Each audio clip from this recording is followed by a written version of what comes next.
विराट कोहली आपल्याला दिसतोय चाहत्यांना शांत राहण्याचं आवाहन करताना, कारण मोठी गर्दी आहे, गाडी पुढे जाऊ देत अशी विनंती विराट कोहलीकडनं केली जाते। कारण गर्दी इतकी मोठी आहे की या गर्दीतला वाट काढत ही वाहन पुढे नेणं हे खरंच कौशल्याचं काम आहे आणि या सगळ्या खेळाडूंना सुरक्षितपणे या गर्दीतून वानखेडे स्टेडियमपर्यंत पोहोचवणं हे पोलिसांसाठी सुद्धा आव्हानात्मक काम आहे। मात्र सध्या तरी असं कोणतंही आव्हान, कोणताही ताण कुणाच्याही चेहऱ्यावर दिसत नाहीये। प्रत्येकाच्या चेहऱ्यावर दिसतोय तो फक्त आणि फक्त आनंद, फक्त आणि फक्त उत्साह।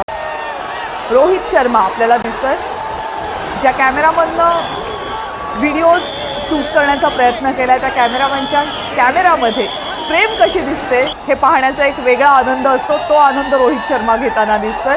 राहुल द्रविड या संपूर्ण टीमसाठी जो आदर्श बनला, या संपूर्ण टीमला मार्गदर्शक बनला, या संपूर्ण टीमचा कोच म्हणून त्यानं काम पाहिलं, त्या राहुल द्रविडला खांद्यावर घेताना, त्या राहुल द्रविडला मिठी मारताना या टीममधल्या प्रत्येकाला आपल्या डोळ्यातले अश्रू लपवता आले नाही।